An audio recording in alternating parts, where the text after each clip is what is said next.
Night falls, though it is hard to tell the difference. The sky is dark with clouds of dust and ash. The air is full of rain or perhaps sea spray thrown up by the turmoil below. Lightning flashes, illuminating scenes of devastation. The earthquake continues, though perhaps now it is weakening. Or perhaps people have simply become numb to it, their senses overwhelmed by too much catastrophe to process. By morning, if anyone survived to see it, Atlantis is gone. Where there was an island, there is only ocean. Where there were rings of water and land, carefully engineered over generations, there is nothing but waves. The temples and palaces, the harbors and shipyards, the markets and homes, all of it has vanished beneath the sea. Some pieces of debris float on the surface, fragments of buildings, bits of ships, personal belongings that somehow survive the violence. But even these will sink eventually or drift away on the currents. Soon, there will be no trace at all. Plato tells us that the sea in that area became unnavigable afterward, blocked by shoals of mud just beneath the surface. These shoals, he says, were created by the settling of the island as it sank. Ships attempting to pass through the area would run aground on these hidden obstacles. The place where Atlantis had been became a hazard, a dead zone that sailors learned to avoid. Over time, even this trace faded. The mud settled, or was dispersed by currents.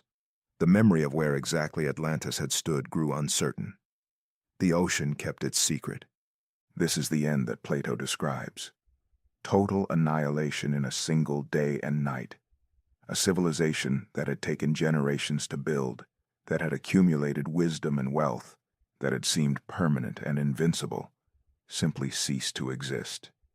And with it died everyone who lived there, everyone who knew its language and customs, everyone who could have told its story from personal experience. What remained was only what others remembered, what Egyptian priests recorded, what Solon heard and brought back to Athens, what Plato eventually wrote down. But was it real? Did this catastrophe actually happen?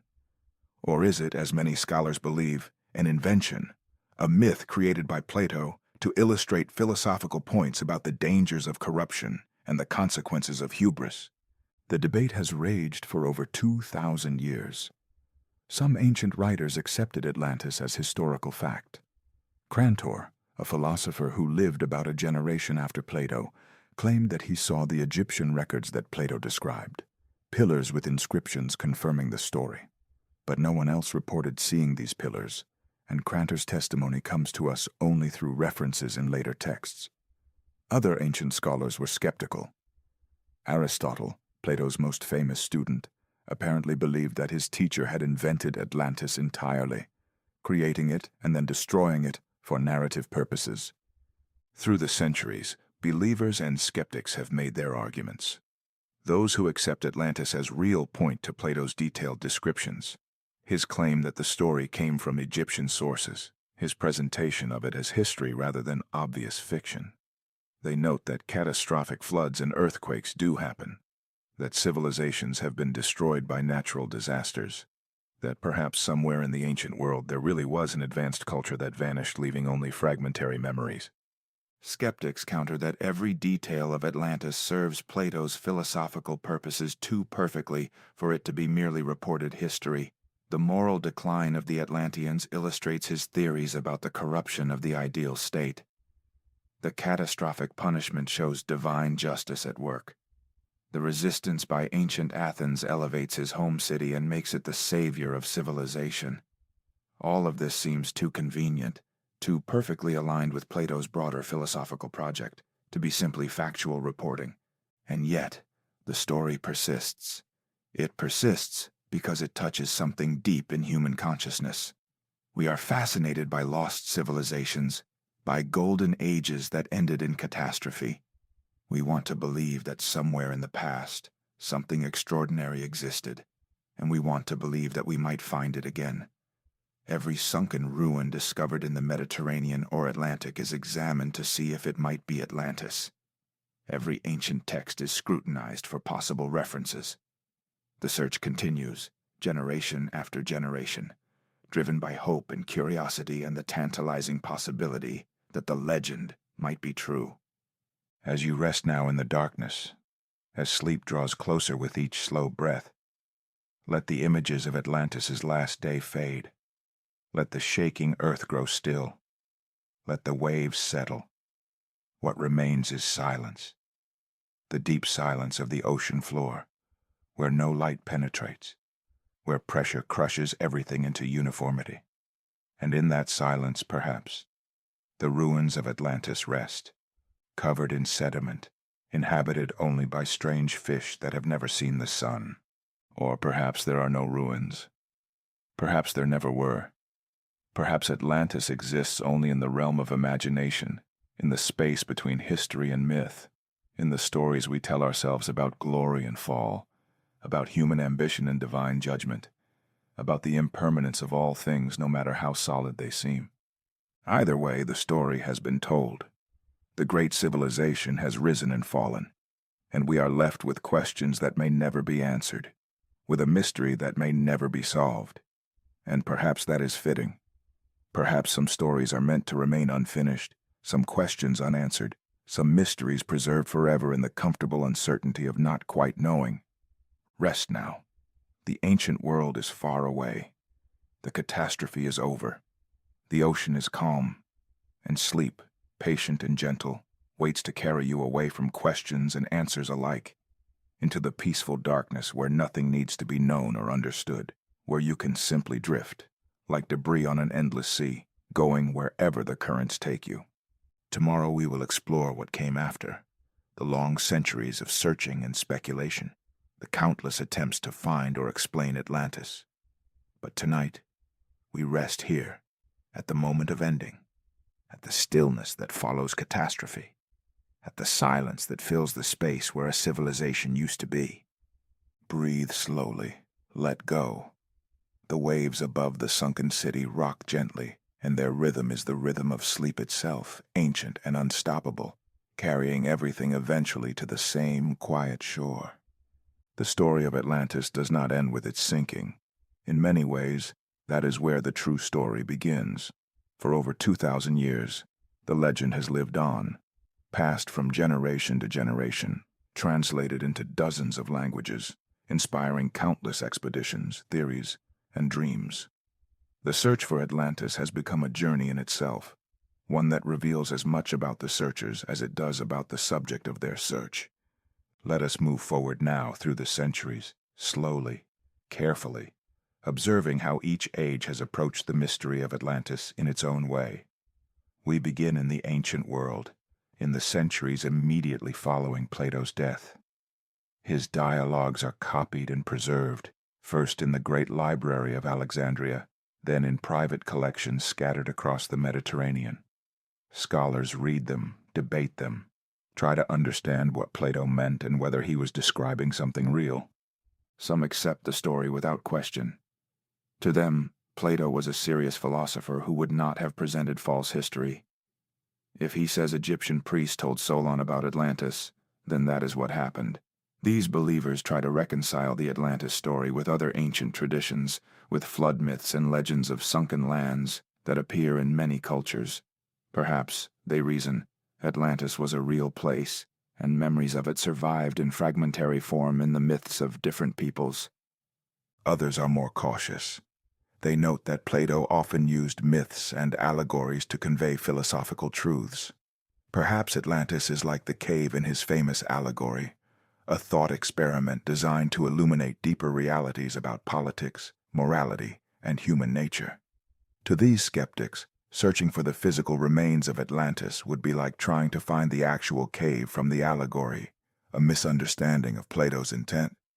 Through the Roman period, the debate continues. Writers mention Atlantis in passing, sometimes accepting it as history, sometimes dismissing it as fiction. The story becomes part of the general cultural knowledge of the ancient world, something educated people are expected to be familiar with, though they may disagree on what it means. Then comes the fall of the Roman Empire, and with it, much of the classical learning of the ancient world becomes endangered. Libraries are destroyed or neglected. Manuscripts are lost. The knowledge preserved in Greek and Latin texts becomes harder to access as Europe fractures into smaller kingdoms and literacy declines. Plato's works survive, but barely, kept alive in monasteries where monks copy manuscripts by hand, preserving them for a future they can barely imagine. During the medieval period, Atlantis fades from common awareness in Europe. The story is still there, in those carefully preserved manuscripts, but few people read them. The medieval mind is focused on other things, on religious questions, on the struggle between kingdoms, on the immediate challenges of survival in a world that can seem harsh and unforgiving. The legendary island becomes a dim memory, known only to a handful of scholars who have access to ancient texts. But then something changes. The Renaissance begins, first in Italy, then spreading across Europe. There is a renewed interest in classical learning, in the wisdom of ancient Greece and Rome. Plato's works are rediscovered, translated, studied with fresh enthusiasm. And with this rediscovery comes a return of interest in Atlantis. Scholars read Plato's account and begin asking questions again. Could this place have been real? If so, where was it? And could any trace of it still be found? This renewed interest coincides with another momentous development: the age of exploration.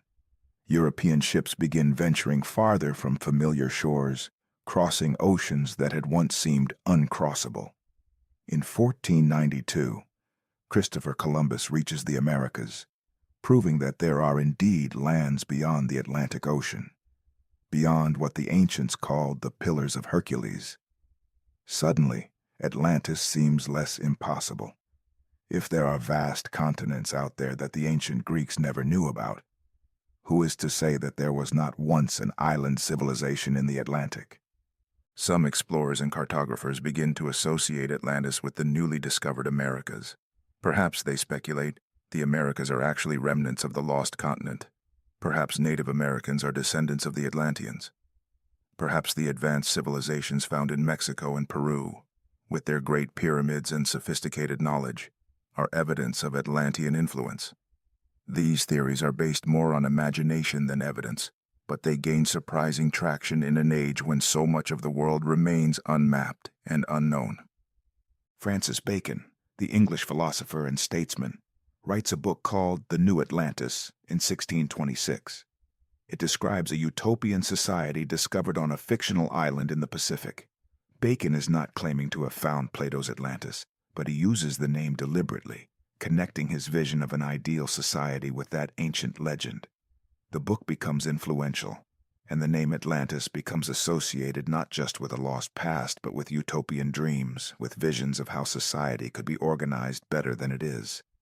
As the centuries pass, the search for Atlantis takes many forms. Some focus on historical research, trying to identify real places and events that might have inspired Plato's story. They look at ancient civilizations that collapsed, at volcanic eruptions and earthquakes that destroyed cities, at any catastrophe that might have left memories significant enough to evolve into the Atlantis legend. One theory that gains considerable attention focuses on the Minoan civilization of ancient Crete. The Minoans were a Bronze Age people who built a sophisticated culture centered around great palaces like the one at Knossos. Their civilization collapsed suddenly around 1,600 years before the Common Era, possibly due to a combination of earthquakes, tsunamis, and the eruption of the volcano on the island of Thera, which we now call Santorini. This eruption was one of the largest in human history. It destroyed the island of Thera itself, leaving only fragments around a giant caldera, and it sent tsunamis radiating across the Mediterranean. Could the destruction of Thera and the collapse of Minoan civilization be the historical reality behind the Atlantis legend? The theory has some appealing features. The timeline is roughly correct if we adjust Plato's numbers, which place Atlantis 9,000 years before his time. Perhaps, scholars suggest, there was an error in transmission, and it should be 900 years, which would place the event in the right period for the Thera eruption. The Minoans were a maritime power with an advanced culture. Their sudden disappearance would have been remembered by neighboring peoples. Perhaps the story reached Egypt, was preserved there, and eventually made its way to Plato through the channels he describes. But there are problems with this theory as well. Plato clearly places Atlantis beyond the Pillars of Hercules, in the Atlantic Ocean, not in the Mediterranean. The scale is wrong too. Thera was a small island, nothing like the vast landmass Plato describes, and the Minoans, while advanced, were not trying to conquer the known world as the Atlanteans supposedly were. The parallels are suggestive but not conclusive. Other theories place Atlantis in different locations entirely. Some point to structures discovered underwater off various coasts, arguing that these might be ruins of the lost city. Divers find stone formations off the coast of Bimini in the Bahamas and claim they are man-made roads or walls from Atlantis. Researchers examine unusual features on the ocean floor near the Azores or the Canary Islands, wondering if these might be remnants of a sunken landmass. Archaeologists discover sophisticated ancient cultures in places like Malta or Sardinia and suggest connections to the Atlantis story. Each theory has its proponents, people who have studied the evidence carefully and become convinced they have found the answer. They write books, give lectures, lead expeditions. Some are serious scholars bringing genuine expertise to the question. Others are enthusiasts whose passion exceeds their critical judgment. And some, unfortunately, are outright frauds, creating fake evidence or making wild claims to gain attention or money. The 19th century sees an explosion of interest in Atlantis, fueled partly by the general Victorian fascination with archaeology and ancient civilizations. Real discoveries are being made. Heinrich Schliemann finds Troy, proving that at least one city from ancient legend actually existed. Howard Carter will eventually discover the tomb of Tutankhamun, revealing Egyptian treasures beyond imagination. If these legendary places and things are real, people reason, why not Atlantis? Ignatius Donnelly, an American politician and writer, publishes a book in 1882 titled Atlantis, the Antediluvian World. It becomes a bestseller, going through numerous editions. Donnelly argues passionately that Atlantis was real, that it was located in the Atlantic Ocean, and that it was the origin point for many ancient civilizations.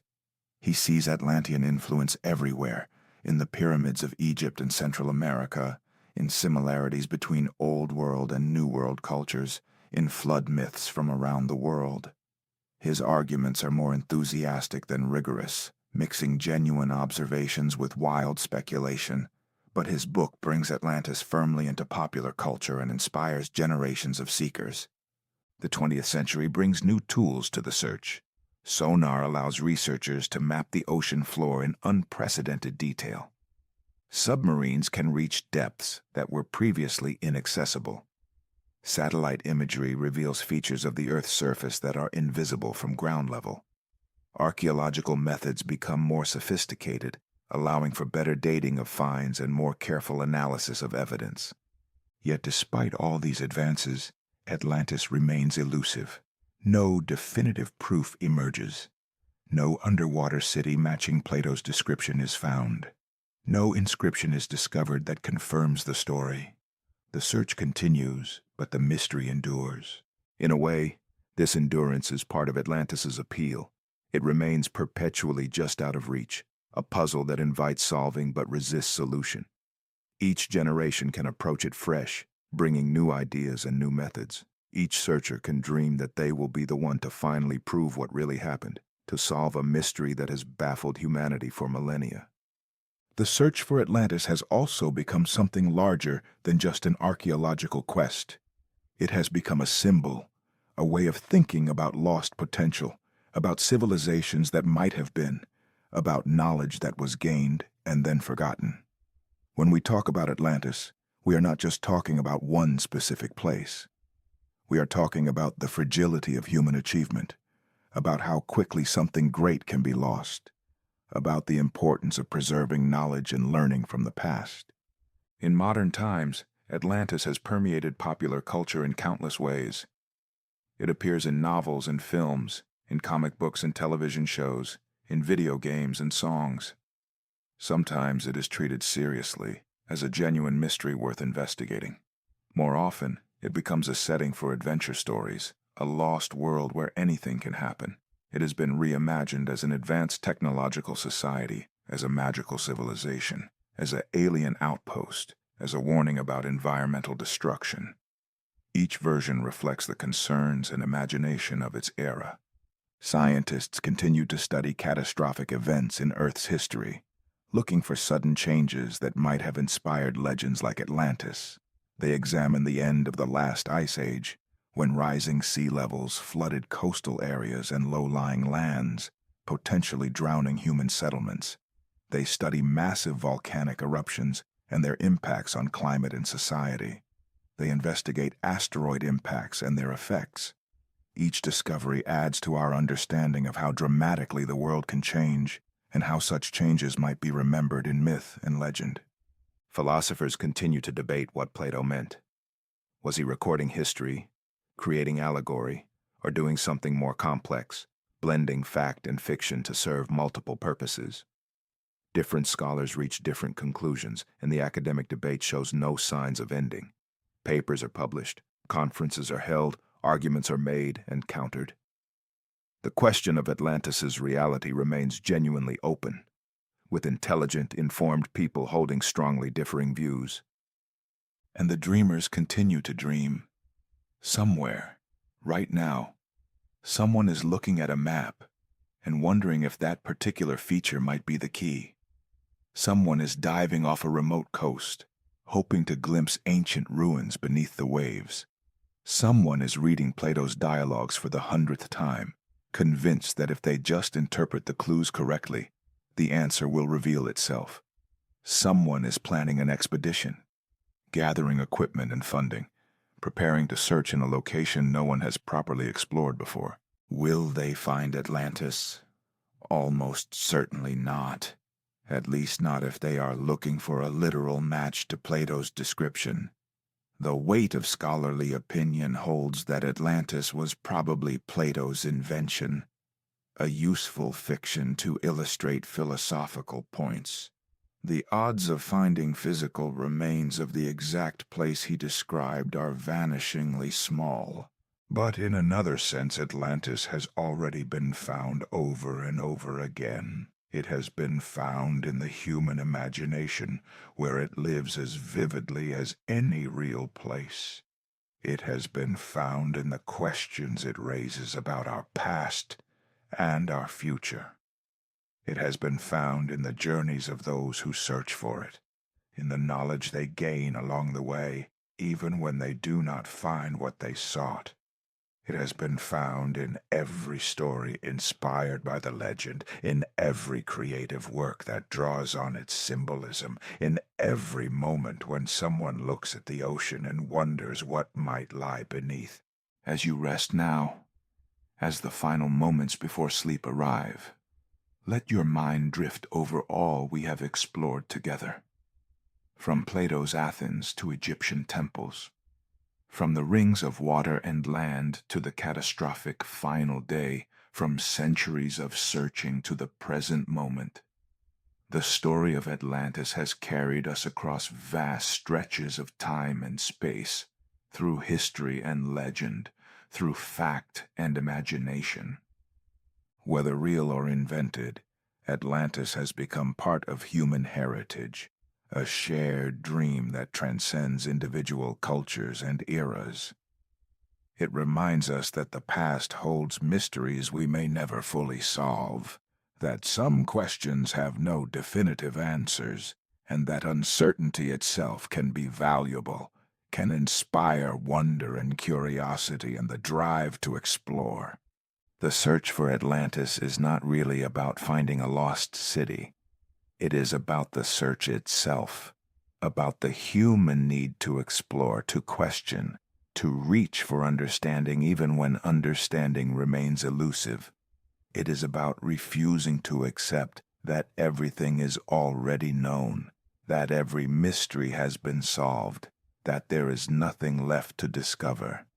As long as humans remain curious, as long as we continue to wonder about our past and dream about what might have been, Atlantis will endure. Rest now, knowing that the legend lives on, that the search continues, that somewhere beneath the waves or hidden in ancient texts or waiting in the depths of human imagination, Atlantis remains, eternal and unreachable, forever lost and forever sought. The ocean is calm tonight. The stars shine above, the same stars that shone on ancient Athens, on Egyptian temples, on the seafarers who first ventured beyond known horizons. Time flows like water, carrying everything along, changing everything.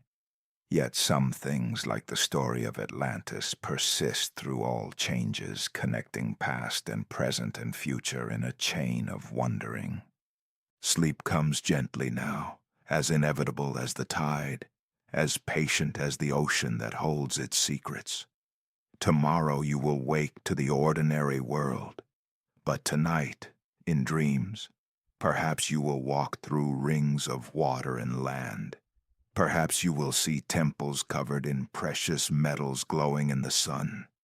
Perhaps you will stand on ancient shores and watch ships sailing toward horizons that no longer exist. The story is told. The journey is complete. And Atlantis, whether it ever existed in physical form or only in imagination, has served its purpose once more. It has carried us through time. It has given us a tale to contemplate. It has filled these quiet hours with wonder and speculation, and the comfortable mystery of things unknown. Thank you for joining us on this journey through history and legend. May your dreams be peaceful, may your rest be deep, and may you wake refreshed, carrying with you perhaps a small piece of the wonder that Atlantis has inspired for over 2,000 years. The waves lap gently against imagined shores. The lost city sleeps in its eternal rest, and we, the living, drift toward our own rest, our own dreams, our own mysteries. Good night, and may the legend live on. There is something we have not yet fully explored in our journey through the legend of Atlantis. Something perhaps more important than the question of whether the island was real or where it might have been located. We have not yet examined why this story matters so deeply, why it has persisted for over 2 millennia, why generation after generation returns to it with fresh fascination. Let us spend these final quiet moments together contemplating not the lost city itself, but what it means to us, the living, the dreamers, the ones who continue to search. Settle deeper into comfort now. Let your breathing slow even further.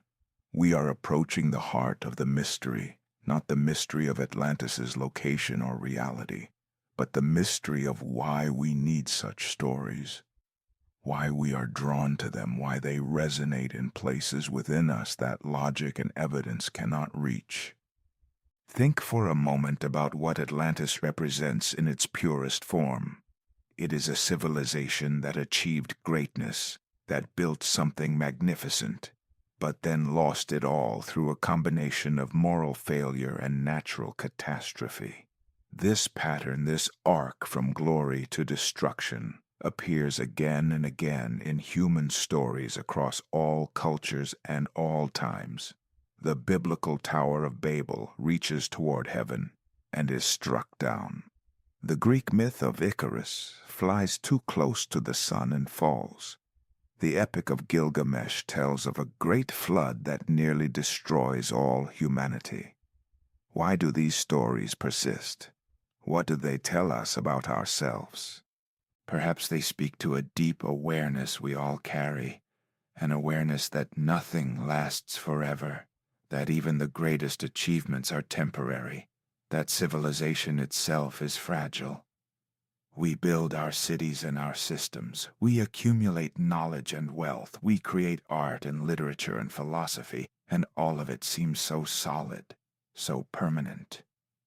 Yet history shows us that everything eventually falls. Empires crumble, cities are abandoned, languages die out. Even the greatest monuments slowly erode under the patient work of wind and rain and time. Atlantis, in this sense, becomes a symbol for all lost civilizations, for all the human achievement that has vanished, leaving only fragments and memories. When we search for Atlantis, we are really searching for all the lost cities, all the forgotten peoples, all the knowledge that was gained and then disappeared. We are searching for our own past, for the countless generations who lived and worked and loved, and then vanished, leaving only the faintest traces that we struggle to interpret. But there is another dimension to the Atlantis legend, one that speaks to hope rather than loss. Atlantis was not just destroyed. Before its fall, it was magnificent. It was a place of advanced learning, sophisticated engineering, great art and architecture. Its people, at least in their early generations, were virtuous and wise. The story tells us that humans are capable of creating something extraordinary, something that approaches the divine, even if it cannot last forever, even if it must eventually fall. The achievement itself matters. The glory existed, even if only for a time. This aspect of the legend speaks to human potential, to what we might achieve if we could organize ourselves properly, if we could combine wisdom with power, if we could build in harmony with both nature and each other. Every utopian dream, every vision of a better society, carries within it an echo of Atlantis. When social reformers describe their ideal communities, when architects design their perfect cities, when philosophers outline their just societies, they are all, in a sense, trying to recreate Atlantis, to build something that captures that same sense of excellence and harmony. Of course, Plato himself was doing exactly this in his other dialogues. His Republic describes an ideal state, perfectly organized according to principles of justice and wisdom. His Laws outlines a more practical version, acknowledging human limitations while still striving for the best possible society. The Atlantis story serves as a counterpoint to these visions, a warning about what happens when the ideal is corrupted, when power overwhelms virtue, when ambition replaces wisdom. So the legend works on multiple levels simultaneously. It is a warning and an inspiration, a story of loss and a vision of possibility, a reminder of mortality, and an assertion of human greatness. Perhaps this complexity, this ability to mean different things to different people, or even different things to the same person at different times, explains why it has endured so long and so powerfully. Let us think now about the searchers, the countless individuals who have dedicated time and energy and sometimes their entire lives to finding Atlantis. Who are these people? What drives them? On the surface, they are looking for archaeological evidence, for physical proof that would confirm or deny Plato's account. But on a deeper level, what are they really seeking? Some certainly are driven by simple curiosity, by the very human desire to solve puzzles and answer questions. The mystery of Atlantis is intellectually compelling. It presents a problem that seems like it should be solvable with enough research and effort.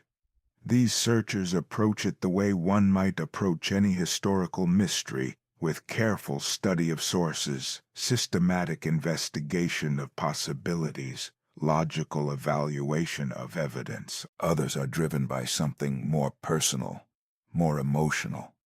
Perhaps they feel disconnected from the modern world, alienated by its complexity and chaos.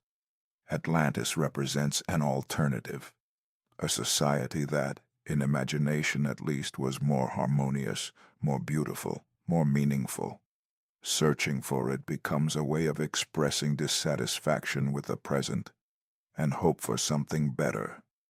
It becomes almost a spiritual quest, A search not just for an ancient city, but for a lost piece of the human soul.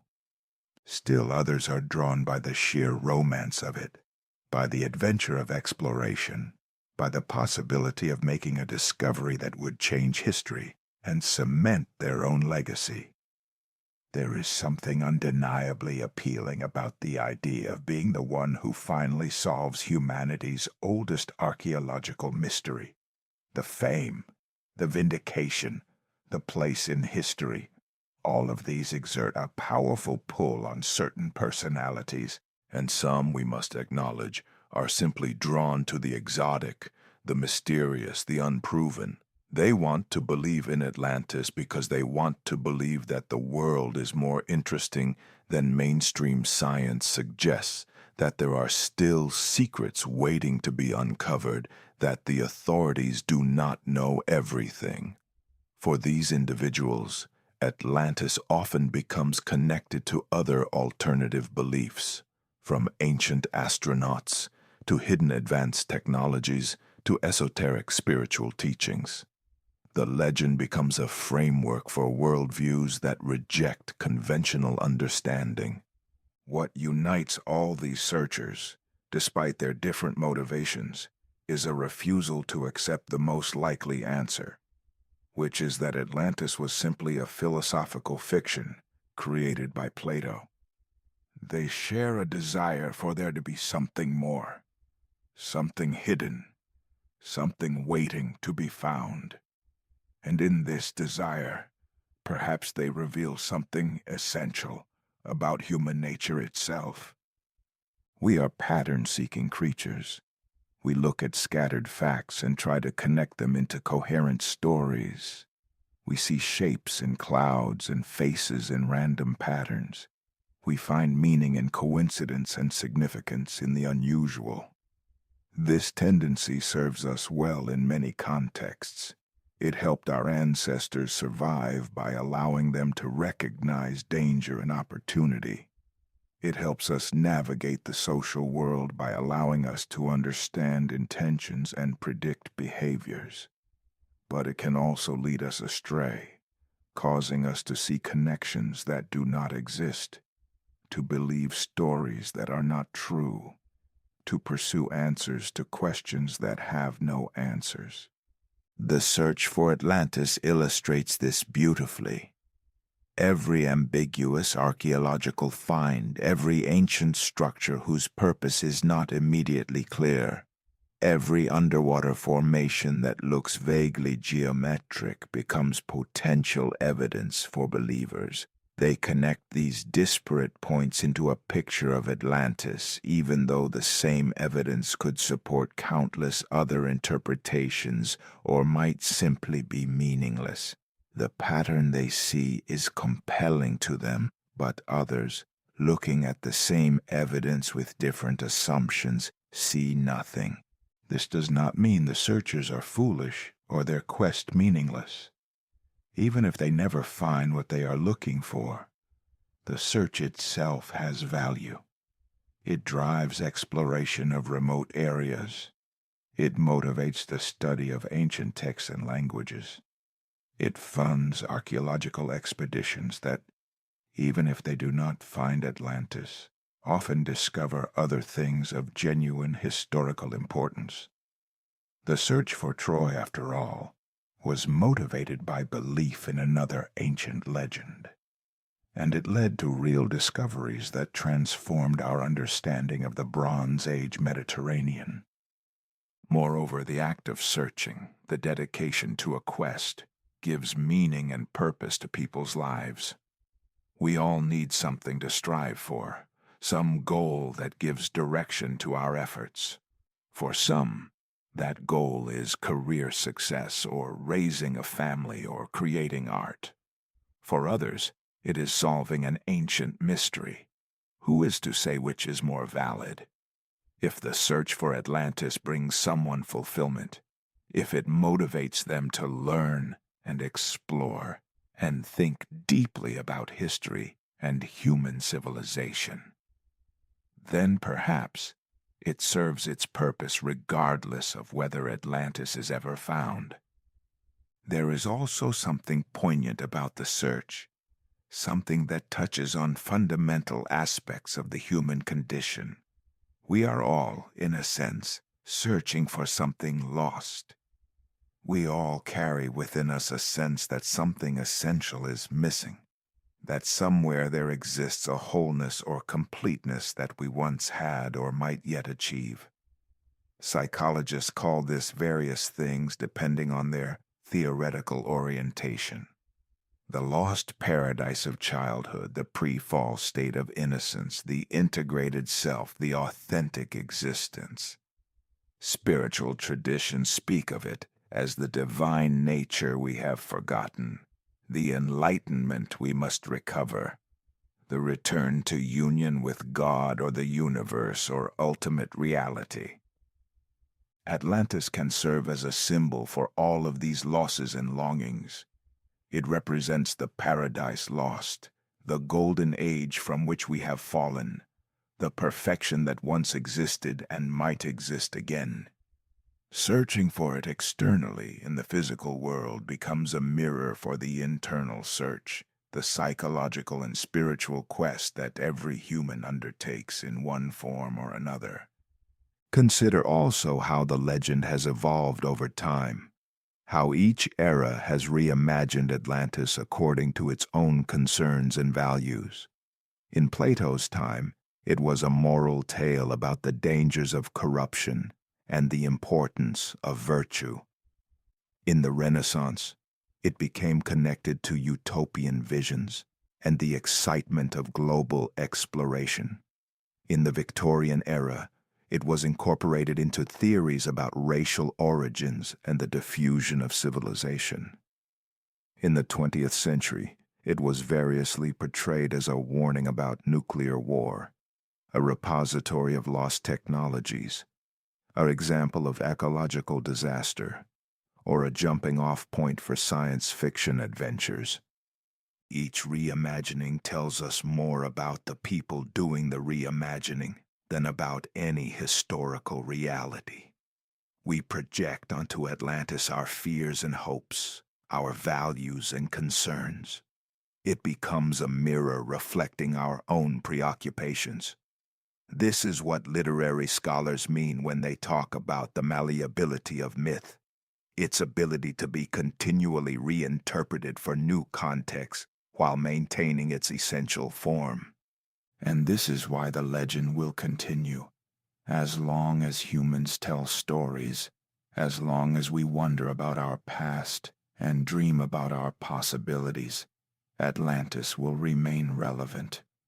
Future generations will bring their own perspectives to it. Perhaps in a world struggling with climate change, Atlantis will be reimagined as a civilization destroyed by environmental catastrophe. Perhaps in an age of artificial intelligence, it will become a story about the dangers of technology outpacing wisdom. Perhaps in an era of space exploration, it will be connected to ideas about colonizing other planets or encountering alien civilizations. The specific interpretations will change, but the core appeal will remain. We need stories that acknowledge both human greatness and human limitations, that celebrate our achievements while warning against our hubris, that allow us to dream of perfection while recognizing the inevitability of failure. Atlantis provides all of this in one elegant package. A legend that is proven adaptable enough to survive changing worldviews and sophisticated enough to reward continued contemplation. As you lie here now, drifting in that space between waking and sleep, you are part of this long tradition. You have listened to the story as countless others have before you, and countless others will after you. The words change. The medium of transmission evolves from oral recitation to written scroll, to printed book, to digital recording. But the essential act remains the same. One person sharing the legend of Atlantis with another, passing on a story that has been passed down for over 2,000 years. In receiving this story, you become a link in that chain. Even if you never speak of Atlantis to another person, even if this is the only time you encounter the legend in detail, you have been touched by it.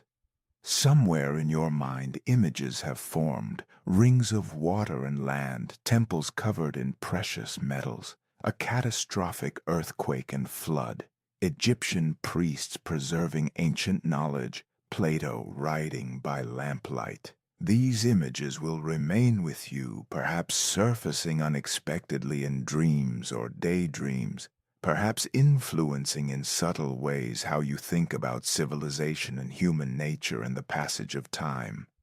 This is how legends live, not just in books and academic debates, but in the imaginations of individuals. Atlantis exists now in your mind as it has existed in millions of minds before yours, and in existing there it becomes, in a sense, real. Not physically real, perhaps, but psychologically real, culturally real, symbolically real. It has power to move and inspire, to provoke thought and feeling, to connect you to vast expanses of human history and experience. The ocean is dark and deep, and somewhere beneath its surface, real or imagined, Atlantis rests. But it also lives here, in the warm space behind your closing eyes, in the stories humans tell each other when gathered around fires or lying in beds waiting for sleep. It lives in every lost city, every forgotten civilization, every faded dream of human excellence. It lives in the questions we ask about our past and the visions we hold of our future. Rest now in the knowledge that you are part of something larger than yourself, part of a tradition of storytelling and wondering that stretches back through centuries and will extend forward through centuries more. The legend has been told once again, the mystery has been explored once more, and the eternal search continues, as it always has, as perhaps it always will. The waves are gentle tonight, lapping against shores both real and imagined. The stars shine down on sleeping cities and empty oceans, on the ruins of ancient civilizations and the foundations of those yet to be built. Time flows forward, carrying everything along, but some things, like the legend of Atlantis, seem to exist outside of time, eternal and ever-present, always lost and always being sought, always destroyed, and always being rebuilt in human imagination. Sleep comes now, finally, completely. The story is finished, the journey complete. And yet in another sense, it never ends.